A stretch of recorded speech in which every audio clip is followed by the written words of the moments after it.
You know, many of you seek to be filled with the Holy Spirit. Very good desire to be filled with the Holy Spirit. आप में से कई लोग खोज करते हैं कि आप पवित्र आत्मा से भर जाए। पवित्र आत्मा से भरने की जो इच्छा है बहुत अच्छी है। And many people say, if you're filled with the Holy Spirit, you'll speak in tongues. और अनेक लोग ये कहते हैं कि अगर आप पवित्र आत्मा से भरे हुए होंगे तो आप अन्य भाषा में बात करेंगे। Some people get it. कुछ लोगों को मिलता है। The Bible says very clearly in 1 Corinthians chapter 12, all do not speak in tongues. Bible स्पष्ट रूप से कहता है 1 कुरिन्थियों 12वें अध्याय में कि सभी लोग अन्य भाषा में बात नहीं करते। That is very clearly taught in 1 Corinthians chapter 12. ये बहुत ही स्पष्ट रूप से सिखाया गया है 1 कुरिन्थियों उसके 12वें अध्याय में। Do all speak in tongues? The answer is no. क्या सब अन्य भाषा में बात करते हैं? उसका जवाब ना। Do all have the gift of healing? The answer is no. क्या सबके पास चंगाई का वरदान है? उसका उत्तर है नहीं। 1 Corinthians chapter 12 and verse 30. 1 कुरिन्थियों 12वां अध्याय उसका वचन 13। One verse. एक ही वचन। 1 Corinthians 12:30. 1 कुरिन्थियों 12 उसका 13वां वचन। Does everybody have the gift of healing? क्या सबके पास चंगाई का वरदान है? You tell me. आप कहिए। Does every believer have the gift of healing? क्या सब विश्वासियों के पास चंगाई का वरदान है? No. नहीं। Do all speak with tongues? No. क्या सभी अन्य भाषाओं में बात करते हैं? नहीं। So tongues is not the main thing. अन्य भाषा में बात करना इतना जरूरी नहीं है। Gift of healing is not the main thing. But I'll tell you what is the main thing. चंगाई का वरदान जो है वो सबसे जरूरी नहीं है, परंतु सबसे जरूरी बात मैं आपको बताता हूँ वो क्या है। In being filled with the Holy Spirit, which पवित्र आत्मा से भरे हुए होने का। every person filled with the Spirit will have and should have. और जो सभी लोग जो पवित्र आत्मा से भरे हुए होते हैं उनके अंदर होगा और होना भी चाहिए। Turn with me to Ephesians chapter 5. मेरे साथ चलिए एफिसियों उसके 5वें अध्याय में। This is what we teach in CFC. यही हम CFC में सिखाते हैं। We believe that God gives tongues to some people. हम विश्वास करते हैं कि परमेश्वर कुछ लोगों को अन्य भाषा देते हैं। But something more important that God gives to everybody. पर उससे भी सबसे ज्यादा जरूरी जो कि परमेश्वर सारे लोगों को देते हैं। Ephesians 5 एफिसियों 5 verse 18. 18 वचन। There are two commands here. यहाँ पे 2 आज्ञाएं हैं। Have you read them? क्या आपने ये पढ़े हैं? Ephesians 5:18. एफिसियों 5 उसका 18। Two commands. 2 आज्ञाएं। 1. पहला, Don't get drunk with wine. दाखरस से मतवाले ना बनो। Do you obey that? क्या आप इसका पालन करते हैं? I hope you do. मैं आशा रखता हूँ कि आप करते हैं। Second command. दूसरी आज्ञा, Be filled with the Spirit. Do you obey that? आत्मा से परिपूर्ण होते जाओ। क्या आप इसका पालन करते हैं? You can't fill yourself. आप अपने आप से नहीं भर सकते। Be filled with the Spirit means present your body and your heart and your life and everything to God and say, oh God, you come and fill my heart with the Holy Spirit. पवित्र आत्मा से परिपूर्ण होने का अर्थ ये है कि अपने आप को, अपने जीवन को, अपने पूरे हृदय को परमेश्वर के सामने रखना, समर्पित करके कहना कि प्रभु अपने आत्मा से मुझे भर दीजिए। You got to present yourself to God. आपको अपने आप को परमेश्वर के सामने रखना होगा। And when you are filled with the Spirit, listen to this. और जब आप आत्मा से परिपूर्ण होंगे, यहाँ पे सुनिए, When you are filled with the Spirit, here is what will happen. और जब आप आत्मा से परिपूर्ण होंगे, यहाँ पे लिखा है कि क्या होगा। You will begin to speak in psalms and hymns and spiritual songs, verse 19, singing and making melody to the Lord. यहाँ पे लिखा हुआ है वचन 19 में कि आप जो है भजन और स्तुतिगान और आत्मिक गीत गाएंगे और अपने अपने मन में प्रभु के सामने गाते और कीर्तन करते रहेंगे। Always giving thanks. हमेशा धन्यवाद देते हुए। Do you read that? क्या आपने ये पढ़ा? What is the mark of a spirit-filled person? एक पवित्र आत्मा से भरे हुए व्यक्ति का चिन्ह क्या है? He will be always giving thanks. वो हमेशा धन्यवाद देते रहेगा। Not always speaking in tongues, हमेशा अन्य भाषा में बात करते नहीं रहेगा, but always giving thanks for everything in his life. पर उसके जीवन में हमेशा हर चीज के लिए धन्यवाद देगा।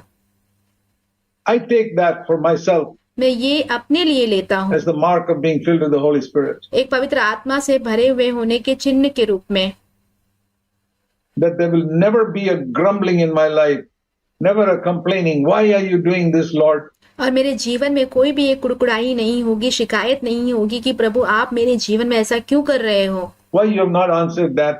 आपने उस चीज का जवाब क्यों नहीं दिया, Why you haven't done that? आपने वो क्यों नहीं किया। And when I stop complaining against the Lord, you know what will happen?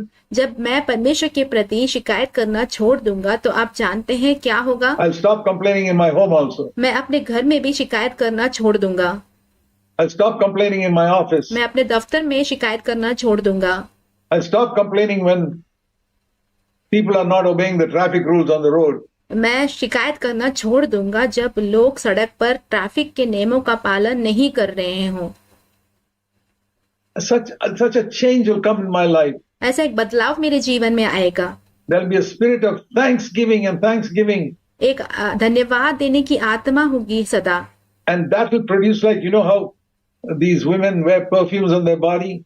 और आप जानते हैं जैसे स्त्रियां जो है अपने शरीर में सुगंधित द्रव्य लगाती हैं, There'll be a sweet perfume coming out from our life. ऐसे ही हमारे जीवन से भी एक मधुर एक सुगंध हमारे जीवन से भी बाहर आएगा।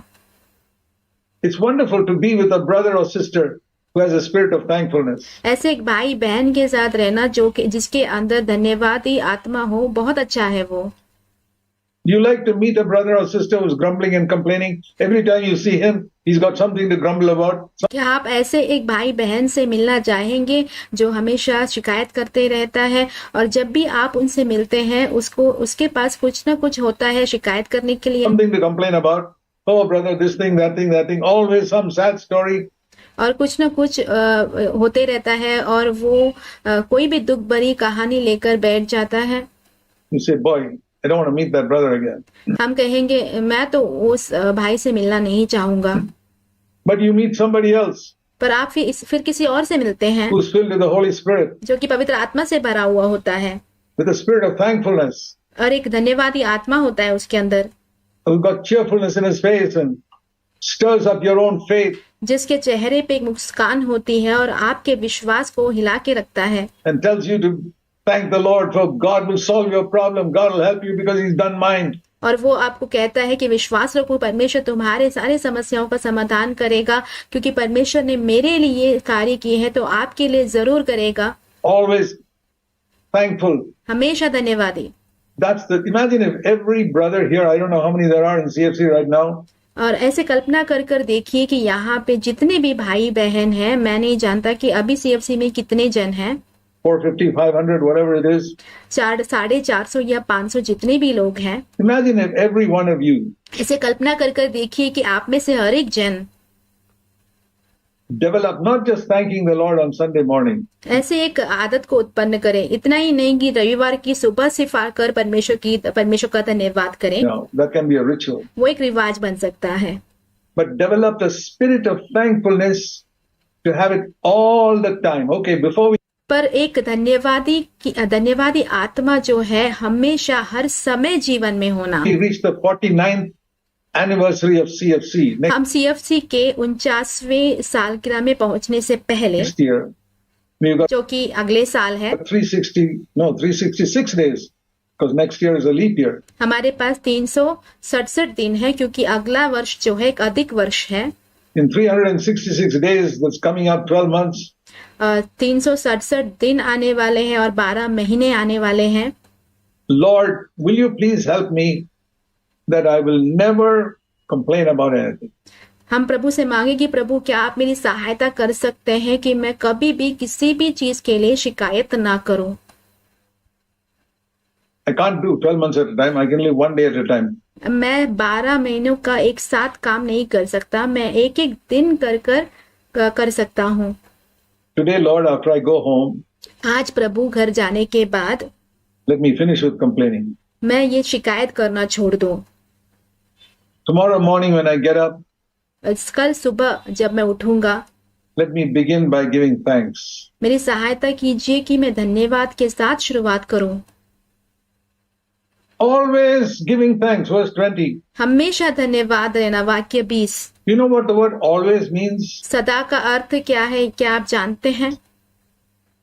There's an expression that is used in radio and television called 24/7. एक पद है जिसका इस्तेमाल रेडियो और टेलीविजन में किया जाता है जो कि 24x7 है।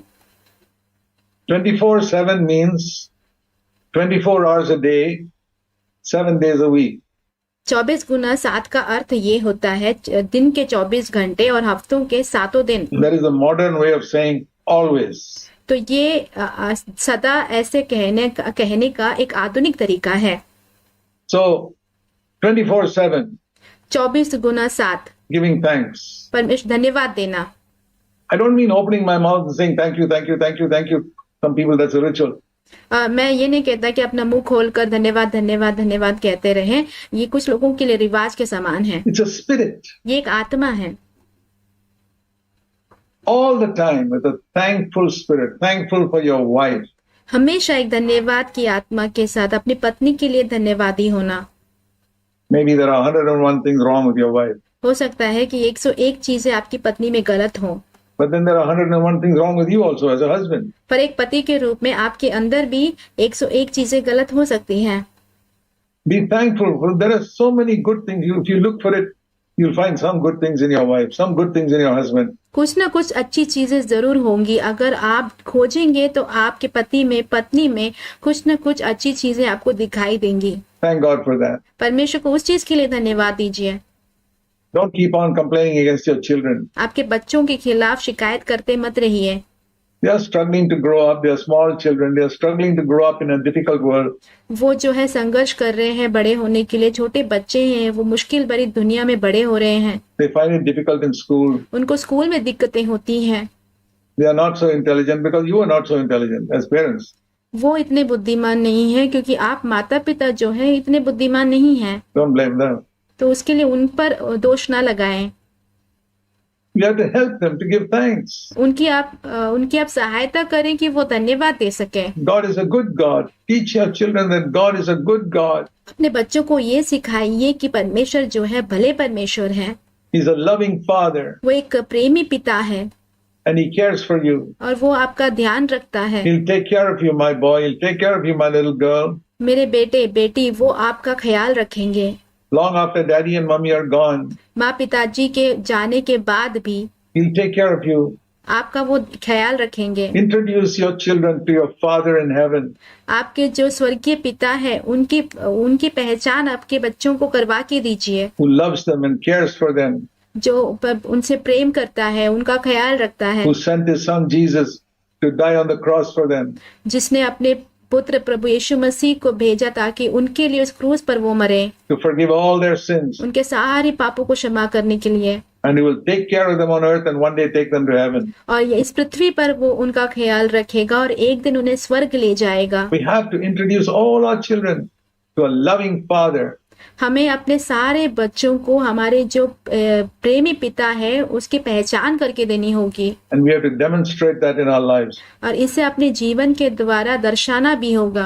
I pray that this coming year, मैं प्रार्थना करता हूँ कि ये आने वाले साल में the 49th year of CFC के 49वें वर्ष में you will have a year, it'll be a year of thankfulness. ये एक जो साल होगा ये धन्यवाद का साल होगा।